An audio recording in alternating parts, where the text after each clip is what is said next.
Okay, so a brief summary of chapter 12. So it starts off with Rorschach and Night Owl. They discover that Ozymandias is behind the monster of these attacks in New York City. So they're at his South Pole base, just kind of discussing it with him, and they're not really believing it. Like all of a sudden, they're questioning it. They can't believe he would do something like this. So they're surprised and they struggle to believe it, but eventually they do realize that he created this monster that killed all these people in New York City. They're kind of just having that discussion of if it's right or not, why Ozymandias did it, and that kind of thing.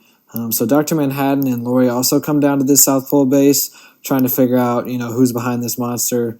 Obviously, they realize that it is Ozymandias, and he's kind of explaining it to them, why he did it, and that he wants this peace. He wants there to be peace in the world, and he thinks that this is the best way to do that, was to have this monster kill all these people. So he explained that's his goal, and they're kind of, some of them are kind of upset with him. They can't really believe it, but they want to stop him from causing any further harm. But really, all the damage is done at this point.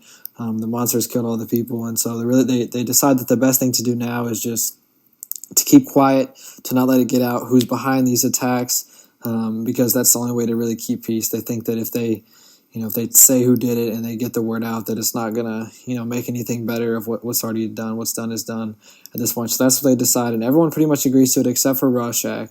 Rorschach feels that the people need to know that it's not right to not tell people these things, and so he kind of like tries to go away and sneak away and tell people, but Dr. Manhattan does not want that to happen, obviously, and he ends up killing Rorschach because of that.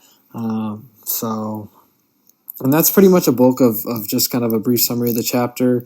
There's some other stuff that goes on, how Dr. Manhattan decides to leave the galaxy when it's just him and Ozymandias talking, kind of at the end. There's also a scene at the end that we'll talk about a little later that's kind of just kind of out of the blue. It's a Christmas scene, and we'll talk about that later in my presentation, but that's a bulk of a brief chapter summary for chapter 12.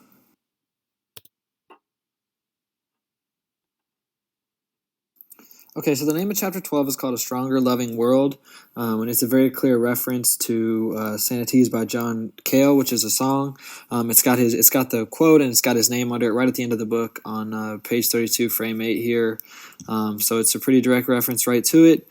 So I've got the lyrics pulled up, and we can listen to the end of it where he talks about a stronger loving world. So that it would be a stronger world.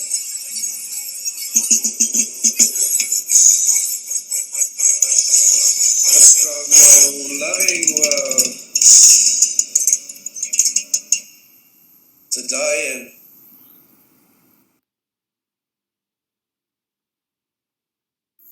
Okay, so I think the chapter title is pretty significant, and that line at the end of the song that I just played reads, also that it would be a stronger world, a strong though loving world to die in. And I think that really explains the chapter pretty well, especially from Ozymandias' perspective, because he kind of does all this, kills all these people with this monster and does this big whole, pretty bad thing, also that the world's going to be stronger and more loving and more peaceful. So I think that this line, and it sums up the chapter pretty well, especially from his perspective. And I think when you look at the whole song, it's about this girl. Her mother's telling her she's a failure. She kind of feels like a failure her whole life. So you kind of have this bad stuff going on in the song, it seems like. But then at the end, it's also that it would be a stronger world, and kind of in this chapter as well, there's some bad stuff going on, but it's also that there would be a stronger world. So I think the song, and the whole song is an interesting parallel with the chapter, but I think the end of this song and the part that's quoted at the end of the book and also in the chapter title is really a great explanation when you think about what this chapter is about, especially when thinking about Ozymandias. Okay, so the first reference that I'm going to talk about is Crystal Knot. If you look closely here early on the chapter, you can see it. It's on page 2 in frame 1 of the chapter. If you look under the band's name where it says Pale Horse, right under that it says Crystal Knot. And that's a reference to Kristallnacht. And what that was, it was a violent riot carried out against Jews on November 9th and November 10th of 1938 in Nazi Germany. So they would go to Jewish stores, Jewish buildings, synagogues, any kind of Jewish, building, anything like that, and they would just smash it down, just beat it down and completely destroy it. And so I think this is a reference to that of what's going on in New York City. Obviously, you can see in the picture, there's stuff broken down everywhere. People are dead. And if you look at the picture of the actual Kristallnacht, you can kind of see the comparison. And obviously that is something that's very terrible that happened back in history. And I think that the author made this, an analogy and this comparison because he wanted the reader to understand how serious of a thing this is in the book and how bad of a thing it was. Because obviously this riot that happened in Nazi Germany in 1938 is terrible. So I think he wants the reader to understand just the gravity of the situation. And I think it's interesting that you can see in these two pictures just how similar it is. So, yeah. Okay, so next one I'm going to talk about is the Hiroshima lovers. And on the left of the slide here, you can see just kind of what that looks like. Just kind of a general one and what to look for in these three images where it comes up in the chapter. So yeah, that's what it looks like. In the first one here, it's on page 5, panel 1 of the chapter. And if you look really closely on the far left side, you can see those Hiroshima lovers painted up against the wall in the midst of all this destruction and all these dead bodies and all this bad stuff that's going on.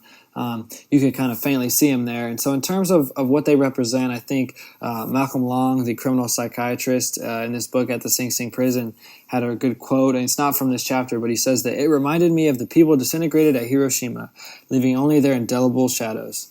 And so I think kind of what they represent is something good within the bad, because when we think of the Hiroshima, and those, when we think of that, we obviously think of something bad. It was bad. A lot of people died, and when we think of like lovers, it's more of a positive thing. And if you look at the image, it looks like two people that are, in love. So I think there's the good within the bad. And when you look at the first image there's obviously tons of bad around, tons of destruction around, but there's still the lovers, which there's still kind of the good within the bad, so to speak. So I think that's kind of what that is. And then in the second one, on page 22, panel 7, it's John and Lori. It's actually their shadow up against the wall, and it's those same Hiroshima lovers.